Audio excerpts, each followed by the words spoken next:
If you do, in the first place, feel selfish and come to the conclusion, as a result of trying various experiments with love, that you love yourself more than anybody else, the proper thing to do is to investigate your self-love, to find out why you love yourself and what you mean by yourself when you say you love yourself. For the reason is this: love is not something that is a sort of rare commodity. Everybody has it. Existence is love.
But it's like water flowing through a hose.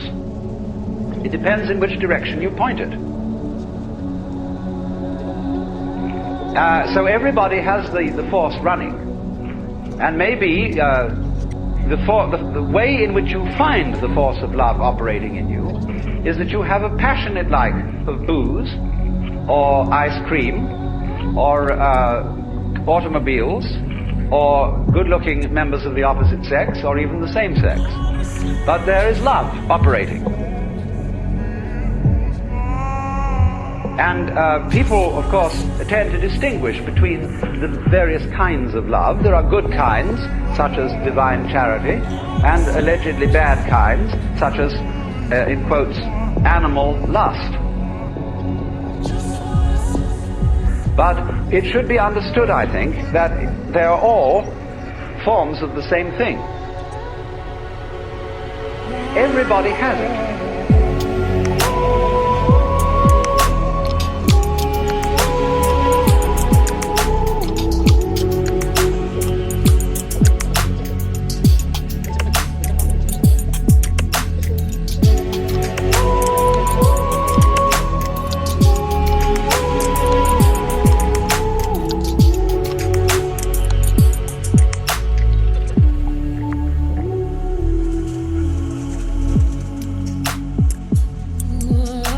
But they differ in rather the same way that the colors of light, of white light, divide into the spectrum when passed through a prism. So we might say that the red end of the spectrum of love is Dr. Freud's libido, and the violet end of the spectrum of love is agape, the what is called divine love or divine charity, and that in the middle the various yellows, blues and greens are friendship, human endearment, consideration, and all that sort of fellow feeling. But it's all the same thing. And so the thing is, first of all, to get it moving, to follow whatever kind of love you have in the first place, because you cannot control love until you have some to control, until you have it running. You've got to get your car running before you can learn how to drive it. You will not become a skillful driver by sitting at a still car in a garage any more than you will become a skilled dancer if you simply never move your arms and legs. And so the first thing then is to discover what indeed you do love, if anything, and you will find there is something. And then go into the nature of that.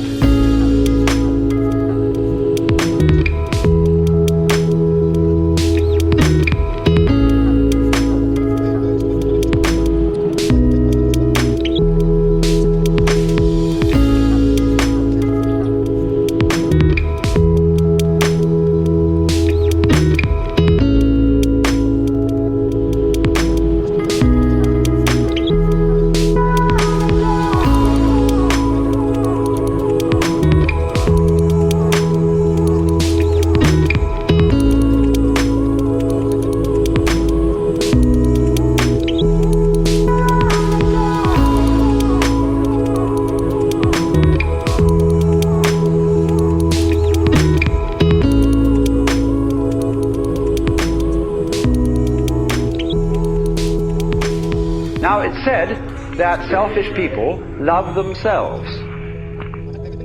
I would say that that is really a misunderstanding of the whole thing, because yourself is something that is really impossible to love. There are various reasons for this, but one obvious reason is that loving oneself is as difficult as kissing your own lips.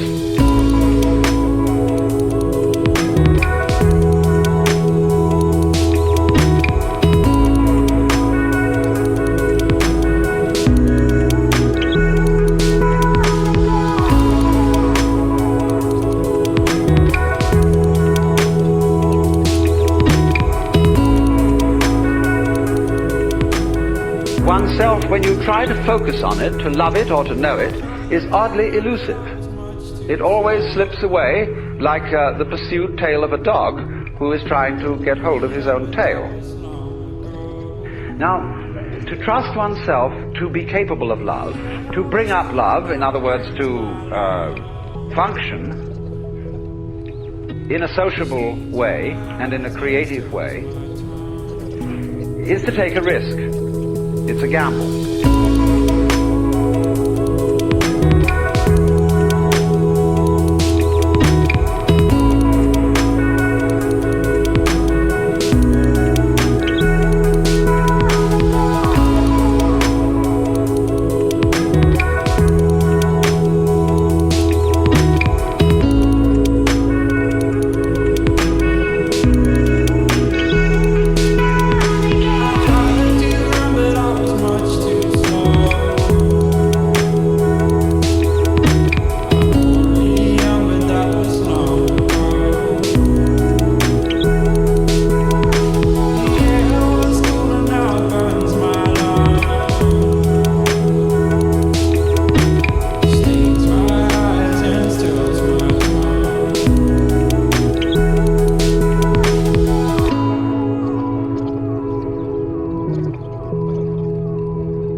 Because you may not come through with it. And in the same way, when you fall in love with somebody else, or you form an association with somebody else, and you trust them, they may, as a matter of fact, not fulfill your expectations. But that risk has to be taken. The alternative to taking that risk is much worse than trusting and being deceived. To live together, you have to take risks. There will be disappointments and failures and disasters as a result of taking these risks. But in the long run, it will work out. My point is that if you don't take them, the results will be so much worse than any kind of wild anarchy that could be conceived. You just can't stop, and it all builds up until you fall apart. It's not the end. Your heart will mend until it falls apart again.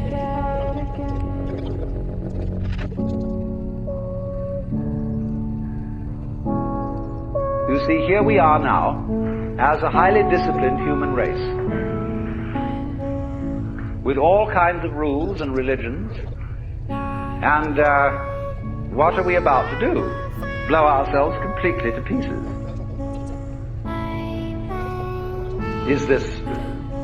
Was this all a good gamble? Because you see, in tying up love in knots and becoming incapable of it, you can't destroy this energy. You turn it, when you won't love and you won't let it out, the thing comes out in the form of self-destruction. The alternative to self-love, in other words, is self-destruction.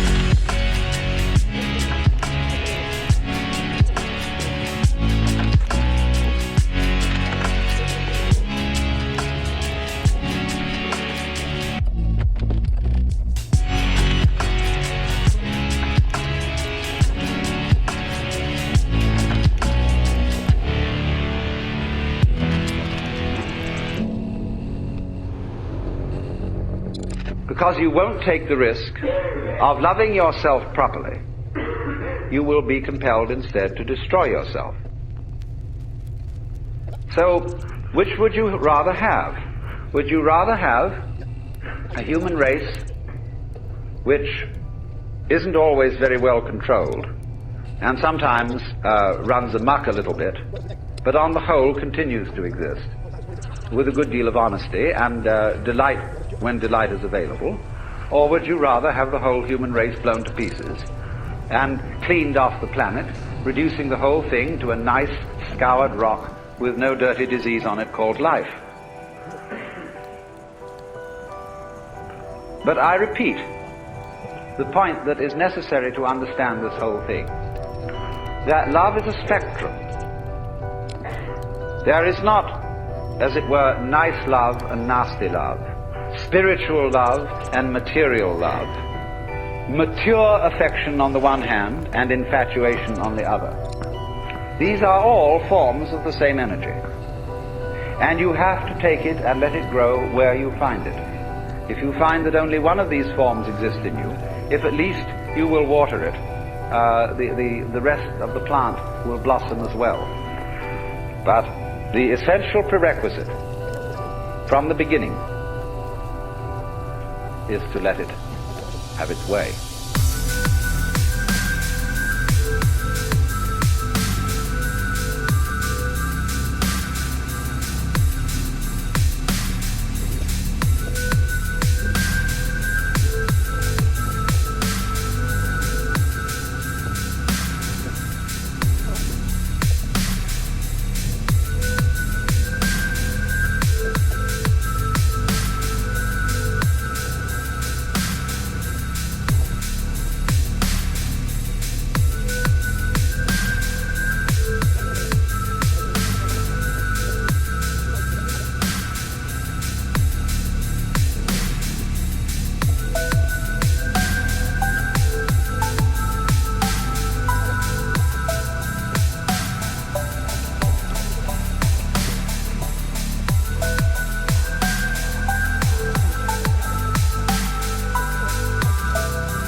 Well, now really, when we go back then to falling in love and say it's crazy, falling, you see, we don't say rising into love.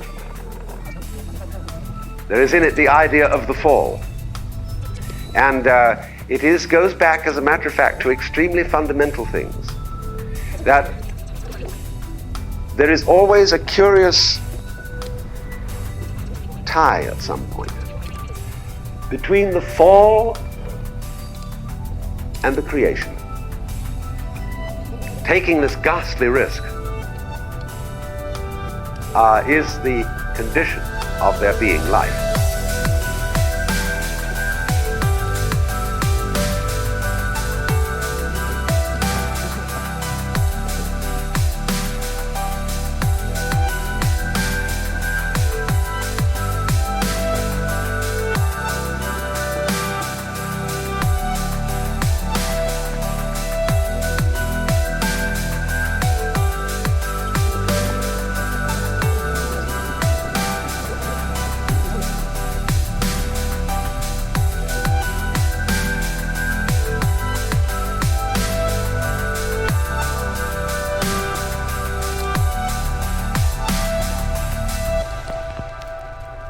See, for all, the life is an act of faith and an act of gamble.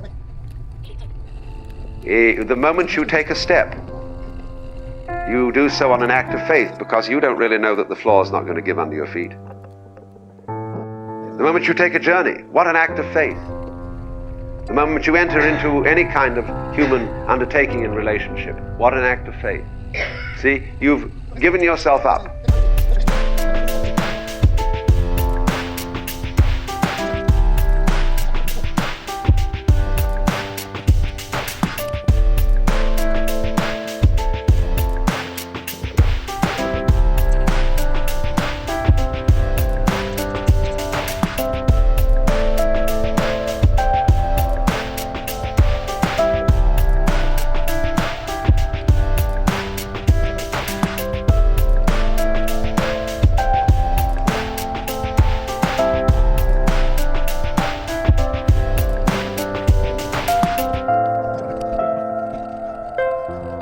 But this is the most powerful thing that can be done.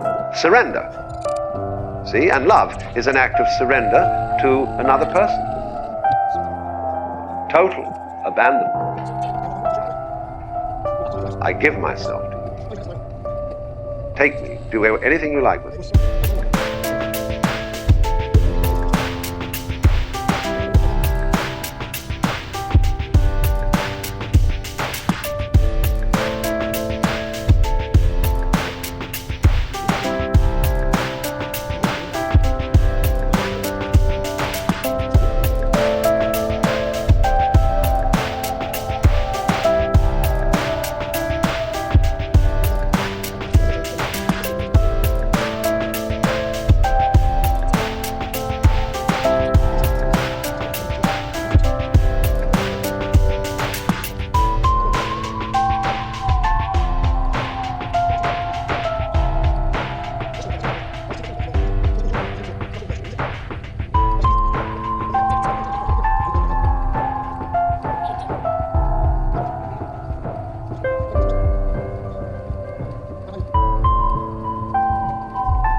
So that's quite mad, because you see, it's letting things get out of control. All sensible people keep things in control.